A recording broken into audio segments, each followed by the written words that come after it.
ಮೊದಲು ವಿಜಯಪುರ ಜಿಲ್ಲಾ ಇತ್ತು, ಈಗ ಬಾಗಲಕೋಟೆ ಜಿಲ್ಲಾ ಆಗ್ಯದ. ಬಾಗಲಕೋಟೆ ಜಿಲ್ಲಾ ಆಗೈತಲ್ರಿಪ್ಪ? ಹೌದಾ? ಹೌದು. ಬಾಗಲಕೋಟೆ ಹೊಸವಾಗಿ ಜಿಲ್ಲಾ ಒಂದು 30 ವರ್ಷದೊಳಗೆ ಆಯ್ತು. ಬಾಗಲಕೋಟೆ ಜಿಲ್ಲಾದೊಳಗ ಆಲಮಟ್ಟಿಯಿಂದ ಈ ಕಡೆ ಬರ್ಬೇಕಾದ್ರ ಕಡ್ಲಿ ಮಟ್ಟಿ ಅಂತ ಹತ್ತೈತಿ, ತಮ್ಗೆಲ್ಲರಿಗೂ ಗುರ್ತೈತಿ. ಕಡ್ಲಿ ಮಟ್ಟಿ ಕಾಶಿಬಾಯಿ ನಿಮ್ಗೆಲ್ಲರಿಗೂ ಗುರ್ತದ. ಕಾಶಿಬಾಯಿ ಗಂಡನ ಮನೆಗೆ ಹೊಸವಾಗಿ ನಡೆಯಕ್ ಹೋಗಿ 1 ವರ್ಷ ಆಗಿತ್ತು. ಹೌದು. ವರ್ಷ ತುಂಬದ್ರೊಳಗೆ ಗಂಡ ಮಗುವಿಗೆ ಹಡದಾಳ. 5 ತಿಂಗಳ ಕೂಸದ. 5 ತಿಂಗಳ ಕೂಸದ ಗಂಡ ಮಗನ ಹಡದಾಳ. ನಾಗರ ಪಂಚಮಿಗೆ ತವ್ರ ಮನೆಗೆ ನಡೆಯಕ್ ಹೋಗ್ಯಾಳ. ಪಂಚಮಿ ಮುಗದ 5 ದಿವಸಕ್ಕೆ ಗಂಡ ಕರ್ಯಾಕ್ ಹೋಗ್ಯಾನ. ತವ್ರ ಮನೆ ಅವ್ರು ಹೇಳ್ತಾರತ್ತ, ಇಪ್ಪ ಅಳದೇವ್ರ ನಮ್ಮ ಮಗಳಿಗೆ ಇನ್ನ ನೀರ್ ಹಾಕಿಲ್ಲ, ಬಳಿ ಇಡ್ಸಿಲ್ಲ, ಕೂಸಿಗೆ ಅರಿವಿ ತಂದಿಲ್ಲ, ನಮ್ಮ ಮಗಳಿಗೆ ಸೀರೆ ತಂದಿಲ್ಲ. ಇವತ್ತೊಂದು ಸ್ವಸ್ತಿ ಮಾಡ್ರಿ, ನಾಳೆ ಮುಂಜಾನೆ ಅದನ್ನ ಹೆಂಡತಿ ಕರ್ಕೊಂಡು ಹೋಗಪ್ಪ ತಂದಾಗ ಗಂಡ ಸಿಟ್ಟಿಗೆದ್ದ. ಈಗ ಕಳ್ಸಾಡಿದ್ರೆ ಕಳ್ಸ್ರಿ, ಇಲ್ಲಂದ್ರೆ ನಾಳೆ ಅದನ್ನ ವಸ್ತಿ ಮಾಡಂಗಿಲ್ಲ ತಿಳ್ಕೊಂಡು ಗಂಡ ಹೊಂಟ ಹೋಗ್ಬಿಟ್ಟ. ನಾನು ಗಂಡ ಹೊಂಟು ಆದ್ರೆ ನಂದು ಇಲ್ಲೇನವ ತಿಳ್ಕೊಂಡು ಗಂಡ ಮುಂದ ಹೋದ. ಹೆಣ್ಮಗಳು ಬಗಲಾಗ ಕೂಸಿನ ತಗೊಂಡು ದಾರಿ ಹೊಂಟು. ತವ್ರ ಮನೆಯವ್ರು ಯಾರು ಮಾತಾಡ್ಬೇಡ್ರಿ. ತವ್ರ ಮನೆಯವ್ರಿಗೆ ಕೆಟ್ಟಾಯ್ತು, ಕಣ್ಣೀರ್ ಹಾಕಿದ್ರು. ಹೆಣ್ಮಗಳ ಹಗಲಿ ಬಾರದೊಳಗೆ ಬಂತು. ನಡ್ಕೊಂತ 5-6 ಕಿಲೋಮೀಟರ್ ಹೋಗ್ಬೇಕಾದ್ರೆ ಸಂಜೆ 4 ರಿಂದ 5 ಗಂಟೆ ಆಯ್ತು. 5 ಗಂಟೆಗೆ ಟ್ರೈನ್ ಹೋಯ್ತು. ಗಂಡ ಟ್ರೈನ್ ಕೂತ್ ಹೋಗಿಬಿಟ್ಟ. ಹೆಣ್ಮಗಳು ಹೋಗೋದ್ರೊಳಗೆ ಟ್ರೈನ್ ದಾಟಿ ಹೋಯ್ತಲ್ರಿಪ್ಪ. ಆಸ್ಪಾಸ್ ಈ ಕಡೆ 5-6 ಕಿಲೋಮೀಟರ್, ಈ ಕಡೆ 5-6 ಕಿಲೋಮೀಟರ್ ಊರಿಲ್ಲ. ರೈಲ್ವೆ ಸ್ಟೇಷನ್ ಮುಂದೆ ಇತ್ತು. ಸ್ಟೇಷನ್ ಒಳಗೆ ಮಾಸ್ತರ್ ಒಬ್ಬನೇ ಇರ್ತಿದ್ದ. 5 ಗಂಟೆ ಮುಗಿದ. ಸಂಜೆ 6 ಗಂಟೆ ಆಯ್ತು. ಕಕ್ಕರ್ನ ಭಾಗಕ್ಕಾಯ್ತು. ಬಸ್ ಟ್ರೈನ್ ಬರುದು ಬರಲಿಲ್ಲ. ರಾತ್ರಿ 8 ಗಂಟೆಗೆ ಇತ್ತ ಟ್ರೈನ್. ಸ್ಟೇಷನ್ ಮಾಸ್ತರ್ ಹೆಣ್ಮಗಳು ಕೇಳ್ತಾಳ, ಸಾಹೇಬ್ರ ನನ್ನ ಗಂಡ ಮುಂದಿನ ಟ್ರೈನ್ ಹೋಗ್ಯಾನ, ನಾನು ಹೋಗ್ಬೇಕಾಗ್ಯದ, ಟ್ರೈನ್ ಎಷ್ಟೊತ್ತಿಗೆ ಬರ್ತದ ಅಂತ ಕೇಳ್ತಾಳ.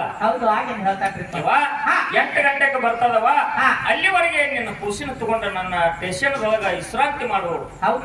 ಎಲ್ಲರೂ ನನ್ನ ಅಣ್ಣ ತಮ್ಮದ ಅನ್ನುವಂತ ಭಾವವನ್ನು ಇಟ್ಟುಕೊಂಡು ಹೆಣ್ಮಗಳು ಕೂಸಿನ ಎದೆಗೆ ಹಚ್ಕೊಂಡು ಮಲಿ ಕುಡಿಸ್ಕೊತ ಬಂದು ಕೋಲೆದೊಳಗೆ ಕುಂಡಿರ್ತಾಳ. ಕಾಮವಿಕಾರಾಗಿ ಸ್ಟೇಷನ್ ಮಾಸ್ತರ ಏನ್ ಮಾಡ್ತಾನ್ರಿಪ್ಪ? ಅದೇ ಸ್ಟೇಷನ್ ಬಾಗಿಲ ಹಾಕಿ ಹೆಣ್ಣು ಮಗಳ ಕೈ ಮುಟ್ಟ ಹೋಗ್ತಾನ.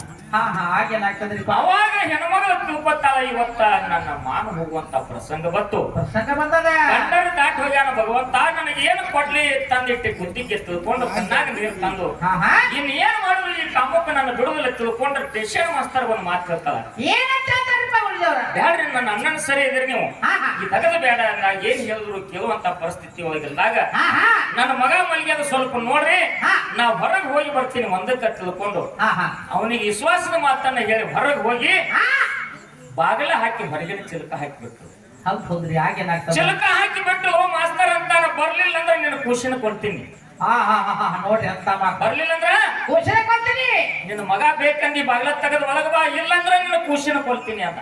ಆ ಟೈಮ್ದೊಳಗೆ ಹೆಣ್ಮಗಳ ಅಂತಾಳ, ನನ್ನ ಗಂಡಗ ನನಗ ದೇವ್ರ ಆಶೆ ಹಾಕಿದ್ರೆ ಇಂತ 10 ಮಕ್ಕಳನ್ನ ಹಡಿತೀನಿ, ಎಷ್ಟೊಂದು ಕೂಸಿನ ಕೊಲ್ಲಾಮಿದ್ರ ಕೊಲ್ಲು, ಖರೆ ನಾ ಒಳಗೆ ಬರುದಿಲ್ಲ ಅಂದ್ರು. ನಿನ್ನ ಕೂಸಿನ ಕೊಲ್ತೀನಿ, ಒಳಗೆ ಬರ್ಲಿಲ್ಲ ಅಂದ್ರ ಅಂತ ನಾವು ಒಂದು ಮಣಕಾಲಿಗೆ ಹಚ್ಚಿ ಒಂದು ತುಕಡಿ ಕಡಿತಾನ, ಕಿಡಿಕ್ಯಾಂದ ಹಾಸಿ ತಾಯಿ ಮುಂದೆ ಹೋಗಿತಾನ. ಆ ತುಕಡಿ ಉಡಿ ಒಳಗೆ ಹಾಕೋತಾವ.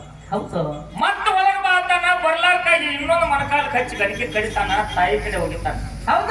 ಹಿಂಗ ತುಕಡಿ ಮಾಡಿ ಕೂಸಿನ ಅವಯವಗಳೆಲ್ಲ ತಾಯಿ ಕಡೆ ಹೋಗದಾಗ ಉಡ್ಯಾಗ ಹಾಕೊಂಡು, ನಿನಗ ಮಗನ ಮೇಲೆ ಮಮಕಾರ ಇರ್ಲಿಲ್ಲ, ನಿನಗ ತಾಯಿ ಹೆಂಗ ಅನ್ನೋದು, ಇಲ್ಲಿ ವ್ಯತ್ಯಾಸ ಅದ. ಮಾತಿನಲ್ಲಿ ಮರ್ಮದ. ಹುಟ್ಟಿದ 5 ತಿಂಗಳೊಳಗೆ ಕೂಸಿಗೆ ಎಂತ ಪ್ರಸಂಗ ಬರ್ಬೇಕಾದ್ರೆ ಹಿಂದಿನ ಜನ್ಮದಾಗ ಕೂಸಿ ಏನ್ ಮಾಡಿತ್ತ ಹೇಳು ಮಗನ, ಹೇಳ. ತಾಯಿ ಮಗನ ಪಾಲ ಮಾತಾಡೋದು ಹಗರ ಅಲ್ಲದ. ಬರ್ಲಾವಾಗ ಬಗಲಾಗತ್ತೆ, ಬಗಲಾಗದ. ಒಂದು ಗಂಡನ ಮೇಲೆ ಮಮಕಾರದಿಂದ 9 ತಿಂಗಳ ಹೊತ್ತು ಹೆತ್ತು ಹರಿದಂತ ಕೂಸಿನ ತುಣುಕು ಮಾಡಿ ಕಡಿದ್ರು ಸಹಿತ ಕಣ್ಣು ತೆಗೆದು ನೋಡ್ಲಿಲ್ಲ. ಎಂತ ಕರಿಮೆಟ್ಟಿಗೆ ತಾಯಿನ ಮಗ ಹೆಂಗ ನಂಬಬೇಕು? ಹೆಂಗ ನಂಬಬೇಕು? ನೀವೇ ತೂಕ ಮಾಡ್ರಿ. ಅದಕ್ಕ ನಮ್ಮ ಬಜಲಾ ಕಲಾವಂತ, ಶ್ರೇಷ್ಠ ಕಲಾವಂತದ ನಮ್ಮ ಮಗ ಮುರುಘಾನ್ ನೋಡ್ದವ. ಒಂದೇ ಒಂದು ಮಾತ, ಇವತ್ತ ಭಜನಾದಲ್ಲಿ ಬಹಳ ಮಾರ್ಮಿಕವಾಗಿರ್ತಕ್ಕಂತ ವಿಷಯ ಅದಾವ. ಏನ್ರಿಪ್ಪ ಅವು? ಹೆಂಗ ಕೇಳ್ಬೇಕಲ್ಲ, ಹೆಂಗ್ರಿಪ್ಪ? ಪುರಂದರದಾಸರು, ಪುರಂದರದಾಸರು, ಕನಕದಾಸರು, ಕನಕದಾಸರು, ಶಿಶುನಾಳ ಶರೀಫರು, ಶಿಶುನಾಳ ಶರೀಫರು, ಶರೀಫರು, ಶ್ರೀಮನ್ ನಿಜಗುಣ ಶಿವಯೋಗಿಗಳು ಹಾ, ಹಾ. ಹಾಕಿ ಕೊಟ್ಟಿರ್ತಕ್ಕಂತ ಒಂದು ಸನ್ಮಾರ್ಗದೊಳಗೆ ನಡೆಯುವಂತಾದ ಭಜನಾ ಕಲಾವಂತರ ಕೆಲಸದ. ಹೌದು, ಸರಿ ಅದ ಮಾತು. ಅದೇ ಒಂದು ಯಾವ ನಮ್ಮ ಧಾರವಾಡ ಜಿಲ್ಲೆಯ ಶಿಗ್ಗಾಂವಿ ತಾಲೂಕಿನ ಶಿಶುನಾಳ ಶರೀಫರು ಒಂದು ಪದ್ಯ ಬರೆದಾರ. ಏನಂತ ಬಂದಾರಿಪ್ಪ? ಎಂತ ಮೋಜಿನ ಕುದುರೆ ಹತ್ತಿದ ಮೇಲೆ ತಿರುಗುದು 11 ಬೇರೆ. ಓಹೋ, ಎಂತ ಮೋಜಿನ ಕುದುರೆ ಹತ್ತಿದ ಮೇಲೆ ತಿರುಗುದು 11 ಬೇರೆ. 11 ಬೇರೆ. ಈ ಪದ್ಯವನ್ನ ಶಿಶುನಾಳ ಶರೀಫ್ ರಚಿಸಬೇಕಾದ್ರೆ ಅಂತ ಘಟನಾ ಏನು ಬಂದ ಅಟಕಾಶಿತ್ತು, ಎದರ ಸಂಬಂಧ ಈ ಪದ್ಯವನ್ನು ಬರೆದಾನ ಭಜನಾ ಕಲಾ. ಇದನ್ನೊಂದು ಹೇಳು, ಮಾತು ಗಾತಾಗಬಾರ್ದು, ಮನೆಕ್ಕಿವಾಗಿಟ್ಟುಕೊಂಡು ಹುಟ್ಟಿ ಬಂದ ಭೂಮಿ